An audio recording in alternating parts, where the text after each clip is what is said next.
Hi guys, welcome to another podcast.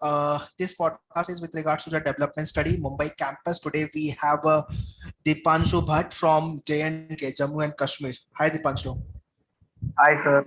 how are you? Once again, I'm good. I'm good, sir. Thank you. and How are one you, sir? I am also fine. And once again, congratulations for your development study TISS selection. Thank you, sir. Thank you. So when you saw the result, how was the feeling? You expected this? No, not at all. I'll be very honest with you. I had applied for three courses: development studies, regulatory governance, and MA in social work, specialized in community development and organization. So I was expecting that development I won't be getting in. Mhm. I was expecting a regulatory or MA in social work because the exam went well, the Tissnet went well, but the GK was very difficult. That is something which I believe that you know. But fortunately, I scored well in GK. That was something which helped me to crack the first preference of mine for development studies. And it was a good feeling that I cracked difficult. It was a good journey with Manoeuvre, and I cracked this, and it was a very good feeling. Okay, great.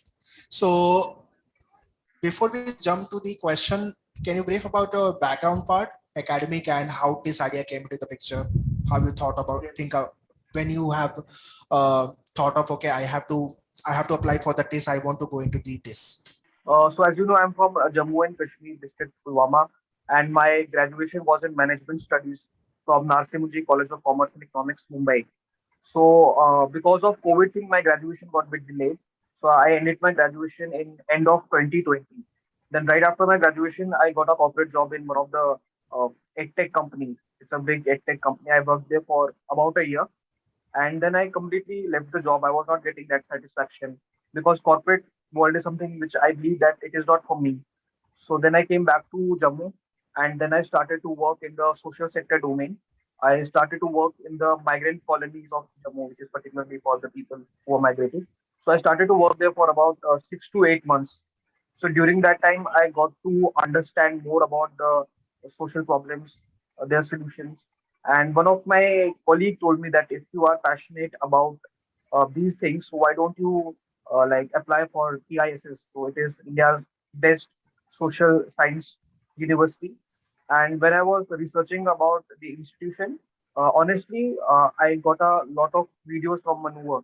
So you have a series of like which course you want to go, how we will go about it, the placement and everything. Then development study was something which clicked me because development studies is very vast and it talks about how we can uplift the marginalized and every societal thing. So Mhm. that was the moment that I decided that I have to apply in the test and particularly for the development study course. So that's been the reason why I chose this and development studies. So let's talk about preparation part. What was your daily routine for the preparation? Have you made any kind of a daily routine? Okay, morning I will do English. After that I will jump to the GK, then maths. Yes. So first of all, I understood myself that what are the strengths and weaknesses and where I should focus. So my strength was English verbal part and a general knowledge. So that is something general knowledge I like. I like to read newspapers, articles, analysis. So the schedule was like in the morning I used to read the Hindu newspaper editorial. That was a daily routine for 1 year. Okay. So after that I used to solve 3 to 4 RCs on a daily basis. Okay. Okay, so that was for 1 year. So I was very particular that I have to score good in verbal and GK because in mathematics I prepared, but I was not fully confident that I will be able to solve every question or I'll be able to solve 50% of them because mathematics is not something which I am inclined towards. So I Okay. put my everything on these two things, verbal and GK. So Okay. for maths, as I told you, I have this CAT material and few of my seniors also helped me. So in mathematics preparation, only I focused on few areas, like quant areas I focused on. I didn't focus more on trigonometry, geometry, or mensuration. I was not there because I knew that it will be a waste of time for me. It's better that I can channelize my time in a thing which can give me returns. So two RCs, daily newspapers, and daily practice of quants. That was there. So I never skipped any of the days because this was something which was a do or die situation for me, honestly, because I'd also applied for many other universities as well, but this was my dream college. And I was very particular, I was very consistent in solving two RCs, then doing other para jumbles, then other things which were there in the verbal section, and GK, daily newspaper reading, quants practice. So that was my routine. And in the ending stages of my preparation, I was very particular about the mocks. So every week I used to do 2 to 3 mocks, analyze them, take a note of my speed as well, and yeah, so that's was my journey. So, Okay, great. So overall, roughly how many hours you were devoting for your preparation in a day? while I was also preparing, I was also working with the NGO and other thing. So initially it was 2 to 3 hours daily in the Okay, start early days of the preparation, and then when the last few months were there, so I used to study about 3 to 4 hours okay, in the last stages, but in the early stages only 2 to 3 hours. But it was very consistent. So I made a point that I have to never miss a day. I have to make sure that I'm regularly studying or regularly I'm in touch of the things which are happening. okay, great. Was there any kind of any type or any kind of a battery down moment? Okay, I think I am done. I cannot do, etc., etc. For any section or for any for entire testnet preparation or Yes, there were two instances. One was in the cons section, where, okay. as I spoke to you, that I solved level of difficulty 2 in the cons section. But in the level of difficulty 3, this was not something for me. So that time Hmm, I thought, okay, what is because I was also very in touch with all the YouTubers, influencers, which make videos on test preparation. So they were saying in a way that the mathematics section will be a big surprise for everyone this time, because last previous pattern was something that the quant section was getting tougher and tougher. So that exactly. time I thought that, yeah, so that time I thought that maths will be something like which will be very difficult for me to crack. And that time I thought that let's give it a pass, a dietist thing. So, but I stick to my roots. I followed what I thought I was good in, and I started doing that only. So then the second stage came about when I was doing the mock test, initial mock test. The mock tests were not going as well because there was the problem of timing. There was problem of not completing, or I was approaching the mock test in a very, you can say, not in a very serious way. So I ended up getting a lot of low scores. So that was the moment I thought that no, this is not going how it should be. So these were the two things which I figured out. But as I said, I stick to my roots that I have to focus on these two areas, GK and verbal. And in the mock section, I made it particular that whatever I know, I have to attempt it first, so I can get the confidence as well. And in the con section, I made a strategy that it's not important that I have to attempt every question. I have to just read whatever I know. If I know that I can do this question, I did it. And if I know that this question is taking more than 1 or 2 minutes, I left that question and jumped to another one. So it saved my time as well. So that is how my mock, you can say, the rhythm started to build up. I started to get good marks, Hmm. and then the alternate day came, and I followed the same strategy. Okay. So yeah, that's it. Two things I have understood from your conversation, which helps to the viewer also, those who are watching this podcast. Number one, you should study about the examination. TISS लिखने जा रहे हो, you should know what is TISS, what kind of a question they ask. Previous year analysis of the paper, that will tell you much more. That will give a better Right. clarity about the section, what kind of a question came, what was the difficulty level, in which section they asked tough question, etc., etc. Number two, you are very well aware of your strength and weaknesses. I mean, pretty much Correct. aware. Okay, I will perform well in GK and English. I have to little bit focus on the maths also. So maths was your not kind of a focus area, but then too you have work on your maths. That's what I have done. Two things, that is a good thing actually. If you know your weaknesses, then you can channelize your preparation. You can work on your strength and weaknesses Yes. both. Correct. Okay, so this is what a stage one. Let's come down to the stage two part. How was your interview experience in real TISS campuses? Whichever three courses you have applied, right? So you got selected for development study. So how was your experience?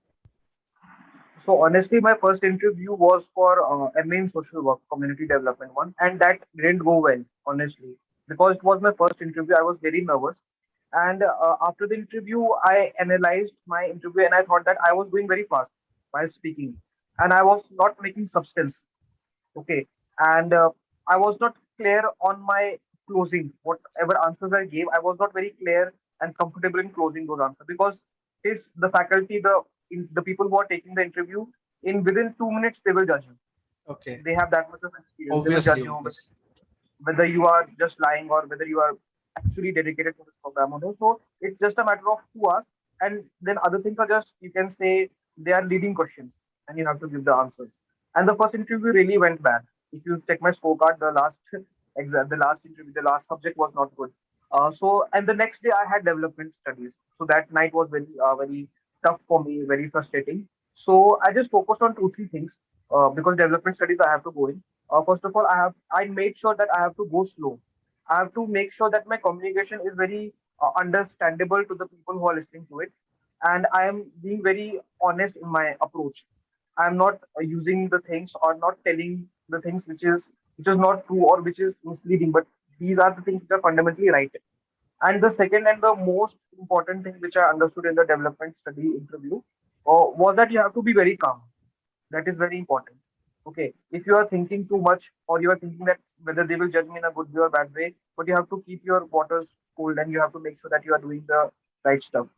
And then the in the development study interview, there were many difficult questions because they are when I talked to the seniors, they said that there are many applicants of development studies, so they are very particular in choosing those people who want to do something in developmental sector only. Okay. So your storyline should be very encouraging. You have to make a storyline of why you want to, what's your motivation in it. So Correct. I had that clarity why I want to do this. So anyone who is listening to it and they want to apply for this niche courses like development studies or regulatory governance or labor studies, so you have to prepare your storyline very substantially. That your motivation should be there, your past work experience should be linked with it, so that the other person can take you seriously. So that is my major learning from the, like, if anyone will come to me and say what is the trick to crack interview, I'll say the only trick is there is no trick. Just you have to make sure that your storyline is perfect, that there Okay. is motivation in you. So Okay. that's the experience. And then the regulatory governance interview went really well. It was very easy comparatively, and I stick to my basics, and then I scored well enough in regulatory governance. Okay. I think this information will help to the viewers also, those who are planning for these courses. This, or I mean, only for a development study or for the other courses. Okay. Next question is, you have appeared for the mock interview of Maneuver also. Like, I think 1 or 2 mock interview was there, and preparation part was also there. So, how much it help you in your real stage 2 interview part, basically? It helped me a lot. So I had a very wrong perception of the real Tissnet interview. Oh, But honestly speaking, after the maneuver, the session which I took, the right from DAF practice. So the teachers also helped me in understanding what we have to write in DAF. So can that you was can you the can you elaborate what was the wrong perception you had with regards to your test interview? So I thought that this interview will be any general interview of any college. Okay. Okay. So if you talk to some of the aspirants of any B school, they have this perception that they will be asking some course related question, or they will be asking about your background, about your study. But in this, as I said, they are very particular in choosing the right candidate. So that right Correct. candidate, they make very sure that whosoever they are picking, they will end up their career in that domain only. Okay. Absolutely. And this is a very journal knowledge and very social scientific based institution. So you have to understand everything what is happening in the nation when it comes to the policy part, when it comes to the general knowledge. So I had this preparation that I had learned the GK, I had scored well, so there won't be any questions regarding the GK. But when there was a beginning session of preparation for the interview, and then the ma'am told me that do not think that GK is over. GK is not over till you do not get a seat in the test. You have to make sure that you are reading the newspaper, you are in touch with all the happenings which is there in the nation. You have to know what sort of policies are there. You have to know what are the implications. So from that moment, I started to again go into in-depth reading of the things, and that actually helped me in the development study interview because there were many in-depth questions which were asked. I come from a management background, so those questions would be apt for a social science background. But for a management graduate to answer these, you have to make sure that you are well read. So that was the perception that now this interview will be easy for me, or I'll be able to answer everything. But that's not true. I think that the interviewer is asking you a very difficult question, and you have to be well read about it. So that's Okay. what the experience was. So those who, so the all the viewers, those who have wrong perception. I think now this is clear. Okay, about your Tissnet interview part, how it goes basically. Okay, Gaurav, Deepanshu, last question. What tips or the session you want to give to upcoming year aspirant, those who are targeting for Tissnet 2023 or 24? So my first thing is that start preparing right now. Do not wait. Okay. So if you are like when I say about preparing right now, start to get in connect with what are the things happening in the test. What are the course you want to apply? What is the syllabus of the course? And start to read newspapers. Start to know what is happening in the society, and start with an get yourself admitted in some of the institutions and start preparing for it because you have a lot of time. There's 1 year as of now, and you do not know when this 1 year will be gone because the preparation, it needs time, it needs your basics right, and it needs a focus on the general knowledge. So make sure that you are in touch with what is happening in the general knowledge domain. Do not skip any day. Do not skip any news. And also, one thing I want to tell that just do not read the headings of the news. Go in depth because in Tissnet GK section only, if you analyze the exam, there were many in-depth questions. मतलब policy के भी अंदर की policy पूछी गई थी interview Right, में भी वैसा ही होगा so go in detail, go in depth because general knowledge is something which will make or break things. So focus correct. on that and then enjoy the process. Do not take stress. Enjoy because you're learning something and that will definitely help you in the future. And the third thing will be just like do your best and do not think much and just make sure that you are consistent, that sincere and consistent. These two things if you have, and you can easily score good in TISS, right? And for the interview, just read, do not left reading, and get a lot of knowledge, whatever you do. And whatever course you're applying, make sure that you are already in touch with the course, either through your readings, research, or through your work experience. So that connect has to be there, that motivation has to be there. Okay, okay. Lots of things explained by Deepanshu. Great. So I hope all the viewers, those who will be watching this podcast, many things you have learned. Very first, if I summarize this entire uh, podcast, so number one, you should learn or study about the exemption very first. Second, understand your strength and weaknesses. Third, start your early preparation. Fourth, be confident while you are preparing and while you are preparing for the GK. So if any kind of a policy is coming up or any kind of a, kind of a important news is there, then go in depth because that will help you in your stage two also. Okay, so this is what the entire podcast is about. Deepanshu, once again, thank you and congratulations for your selection. And you have shared lots of information which help to the upcoming year aspirant. So that's all. Bye bye. Thank you, sir.